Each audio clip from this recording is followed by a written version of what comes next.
I suppose my work is about space defined by bodies. When I say space, I mean infinite space, the space, as it were, between kind of bodies, whether they're planetary or physical, but also the space of consciousness. And what do I mean by the space of consciousness?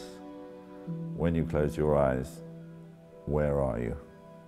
You are somewhere. It's dark, it's objectless, it is without edge. And I'm interested in that as a physical space.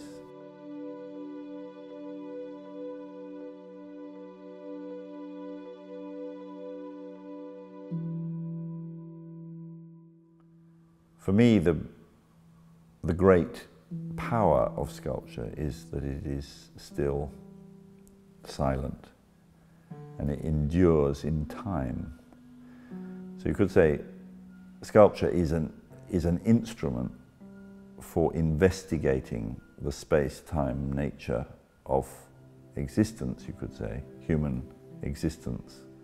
The majority of my work tries to investigate the body as a place rather than as a thing, and insert it into the world in such a way that it perhaps begins to activate a specific place. So it is itself, I think, more of a place than an object, but when you put these objects into a location, whether it's a street or a beach or a mountain, it begins to have, I hope, a catalytic effect, that the presence of the object makes you more aware of two things. One, your own experience, your own embodied experience, and makes you look again at the space that you and this object share.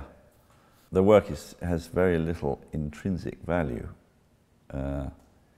It is simply a catalyst for people to look at what is already here. Most of the generation of the work happens here. This is where most of the big projects get evolved and developed. I think it's very important to say that it's the work that guides the work. I used to think that I make the work. I made the work. I used to think that I made the work. I used to think that in a way it was dependent on me. I now think of it as being completely independent. And what we try to do here is listen to what the last work that we've made is trying to tell us and act accordingly.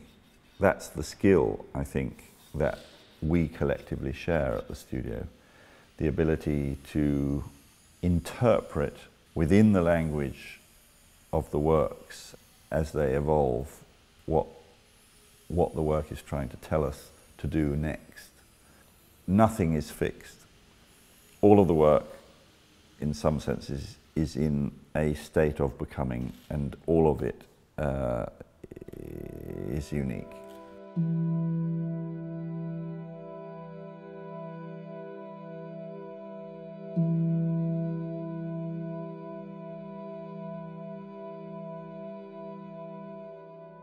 I use my own life as a kind of test site.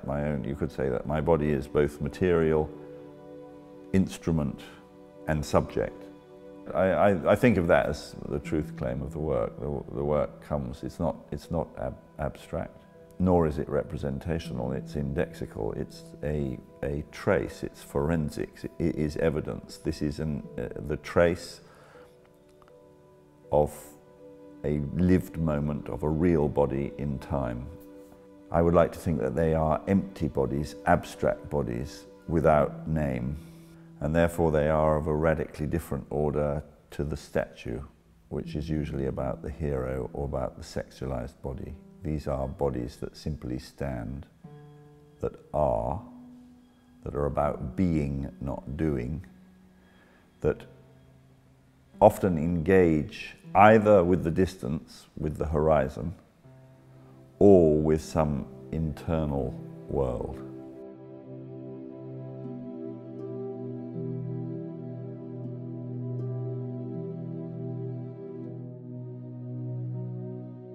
Yeah, I think that field came out of a kind of crisis. I'd been working for 10 years, working from the body, working from my own body, in my own time, in my own space. Nobody seemed particularly interested. They were very remote and rather melancholic works.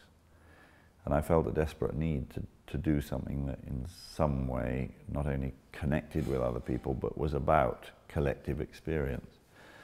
And I took all the money that we had with me and flew to Mexico. And the first field I made with one family, the Texcas from San Matias, Cholula.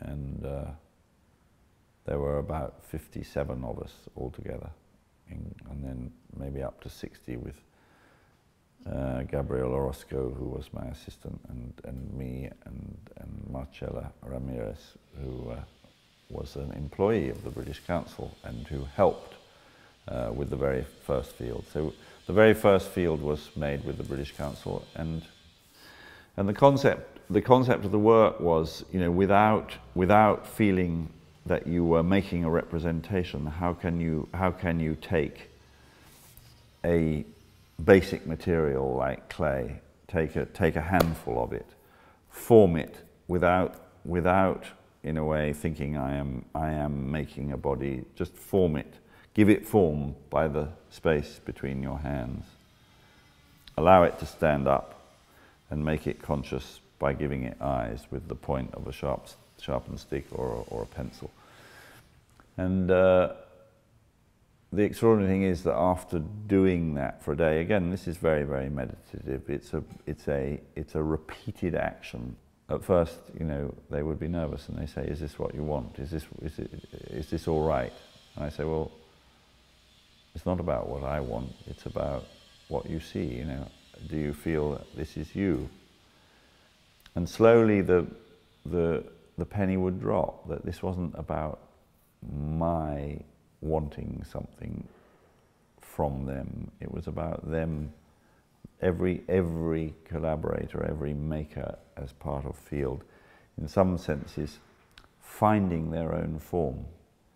And the forms are amazingly varied, and even within one person's production, there are the sleepy ones, the alert ones, the sad ones, the happy ones, the shy ones, the bold ones, etc.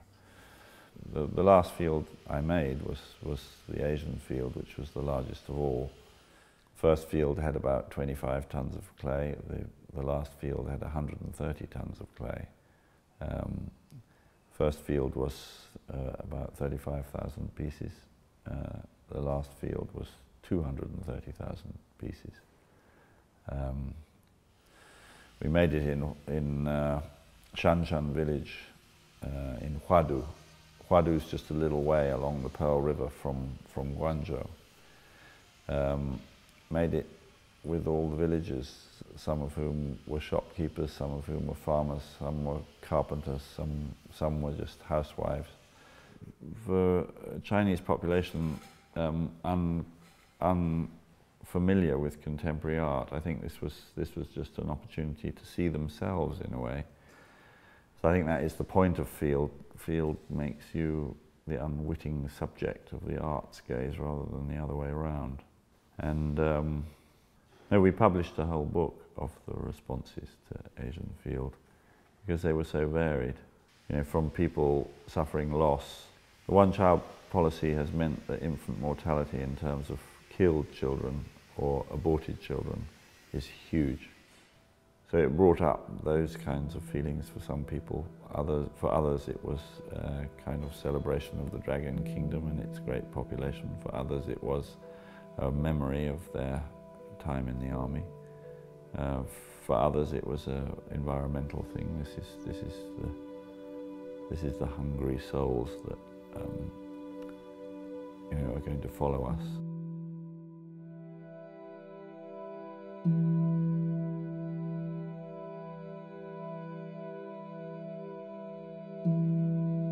I'm trying to make an equivalent of us now, of what it feels like to be alive at the beginning of the 21st century, in order to test whether that ambition is working, I have to expose my work across cultures and across the world. And it's absolutely vital. I think this is the ultimate kind of proof of the viability of a work. Can it touch people? Can it make a bridge? Can it make people feel, think differently about where they are and who they are? And it's only by testing, you know, if you just show to your family, you're only going to get back what you already know. If you show to your village, you might get a little bit more back, but it'll still be, as it were, of the parish.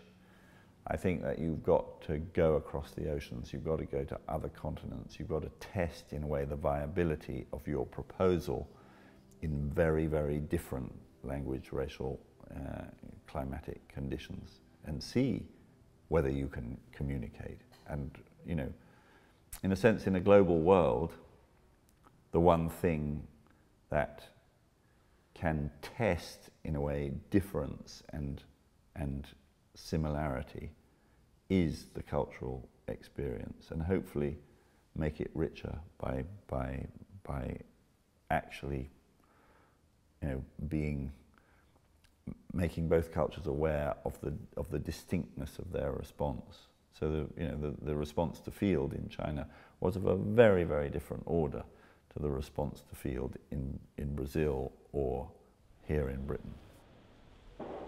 In the early days, the British Council, you know, I mean, it was just wonderful. I can remember in 1980 doing my first international show at the Milan Triennale, and we, through Henry Merrick Hughes, who was the then officer, we met other artists, we met curators, we were in some way introduced to the culture. And that is the most fantastic legacy. The British Council has the most wonderful reputation globally in the visual arts department. But certainly, I mean, I just think it's been a wonderful thing, and I would hate for it to ever disappear.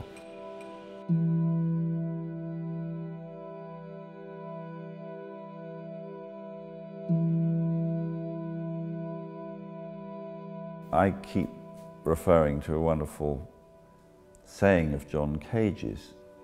We are encouraged to feel that we are moving towards some sort of goal. But Cage insists we're already at the goal, and we are changing with it.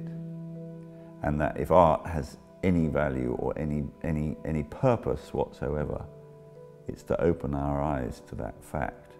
In other words, I'm not interested in expressing myself. I'm not interested in communicating ideas that I might have.